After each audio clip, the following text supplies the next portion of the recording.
Chapter 12. Here again. Melissa, can you not rub in it? Klein muttered inwardly. He felt a throbbing pain in his head. The amount of content Klein had forgotten wasn't considered a lot, but neither was it negligible. The interview was in 2 days, so how could he find the time to make up for it? Furthermore, he was involved in such strange paranormal activity, so how would it be possible that he would be in the mood to revise? Klein gave his sister a perfunctory response and began putting on the appearance of studying. Melissa moved a chair over to sit beside him. With light shining from the gas lamp, she began working on her assignments. The atmosphere was serene. When it was almost 11 o'clock, the siblings bade each other good night and went to bed. Knock! Knock! Knock! Poundings on the door roused Klein from his dreams. He peered out of the window to see the first glimmer of dawn. In a daze, he flipped over and sat up. Who is it? Look at the time now. Why didn't Melissa wake me up? It's me. Dunn Smith. A man with a deep voice outside the door replied. Dunn Smith? Don't know him. Klein got off his bed and shook his head as he walked towards the door. He opened the door to see the gray-eyed police inspector, whom he had met the day before standing in front of him. Alarmed, Klein asked, Is there something wrong? The policeman replied with a stern look, We found a carriage driver. He testified that you had gone to Mr. Welch's place on the 27th, the day when Mr. Welch and Ms. Naya died. Furthermore, Mr. Welch was the one who paid for your transportation fees. Klein was startled. He did not feel a tinge of fear or guilt that one would expect from having his lies exposed. It was because he was not even lying. In fact, he was surprised by the evidence provided by Dunn Smith. On the 27th of June, the former Klein had indeed gone to Mr. Welch's place.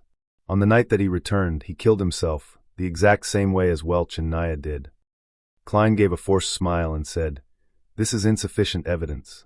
It does not directly prove that I am associated with the death of Welch and Naya. Honestly speaking, I'm also very curious about the whole incident.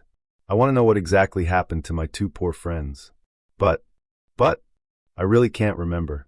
In fact, I have almost completely forgotten what I had done on the 27th. You may find it hard to believe, but I fully relied on the diaries I had written to roughly make a guess that I had gone to Welch's place on the 27th. You sure have great mental fortitude, Dunn Smith said while nodding. He showed not a trace of anger, nor was he smiling. You should be able to hear my sincerity. Klein looked him straight in the eye and said, I'm telling the truth. Of course, only part of it. Dunn Smith did not give an immediate response.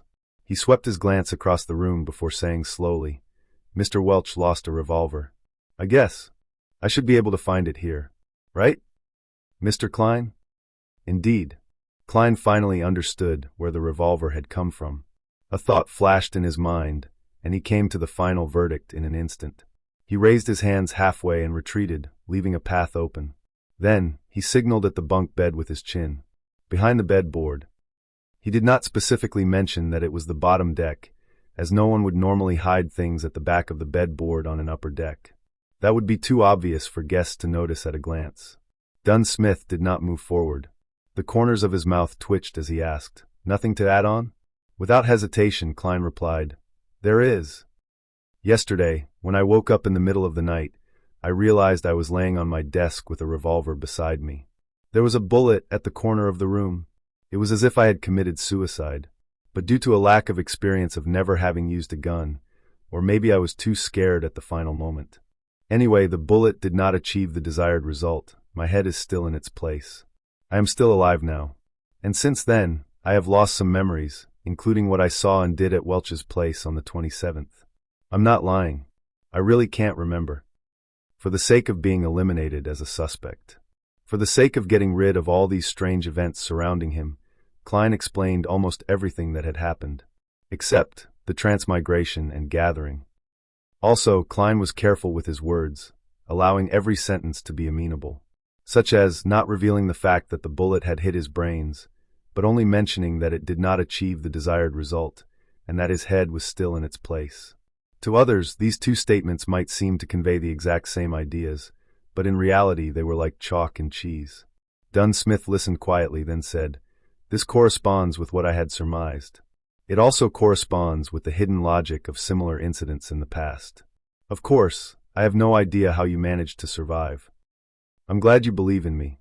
I don't know how I survived either. Klein heaved a small sigh of relief. But, Dunn threw out a conjunction.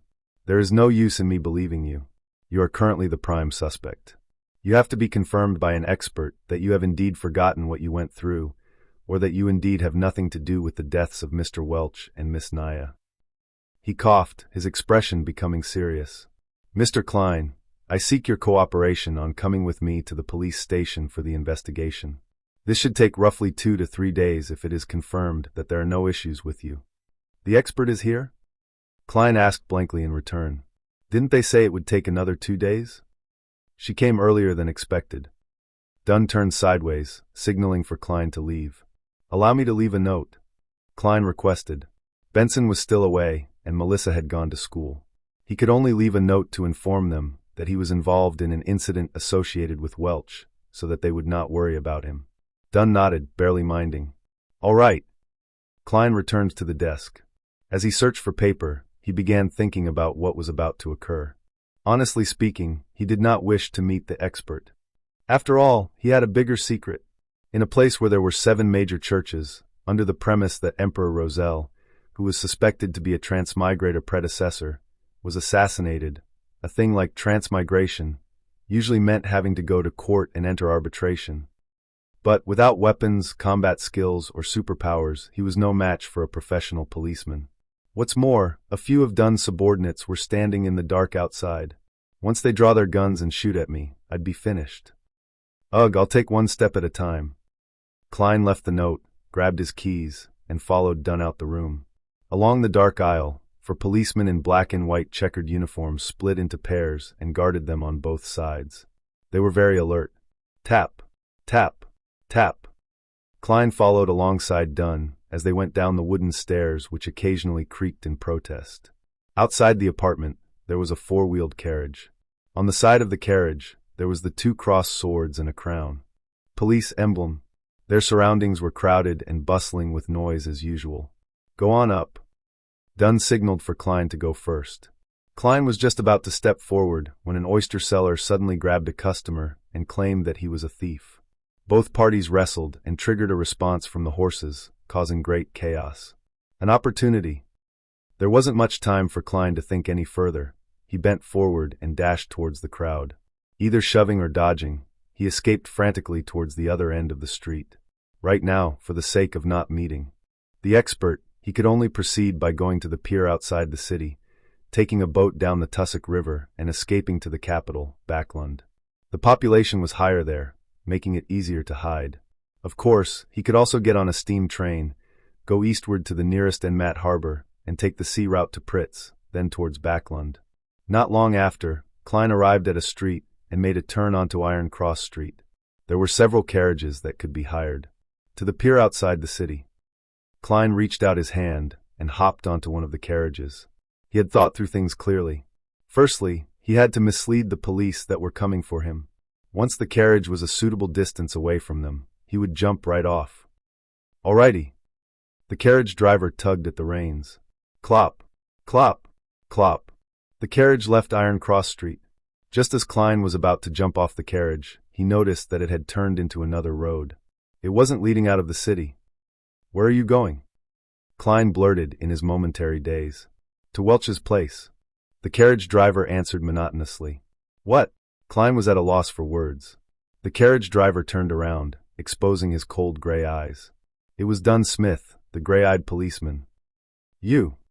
Klein was flustered. Everything suddenly became a blur, as though the world spun around him, when he instantly sat up. Sat up. Klein looked around, confused. He noticed the crimson moon outside the window, and the room being covered in a crimson veil. He reached out with his hand to feel his forehead. It was all moist and cold. Cold sweat. His back felt exactly the same. It was a nightmare. Klein heaved a sigh. All is well. All is well. He found it weird. He was rather clear-minded in his dream. He was even able to think calmly. After calming down, Klein looked at his pocket watch. It was only 2 in the morning. He got out of bed quietly and planned to head to the washroom, where he could wash his face and empty his burgeoning bladder. He opened the door and walked along the dark corridor. Under the dim moonlight, he walked lightly towards the washroom. Suddenly, He noticed a silhouette outside the window at the end of the corridor. That silhouette was wearing a black trench coat that was shorter than a coat, but longer than a jacket. That silhouette was partly camouflaged in the darkness, bathing in the crimson moonlight. That silhouette turned around slowly, his eyes deep, gray, and cold. "Dunn Smith,"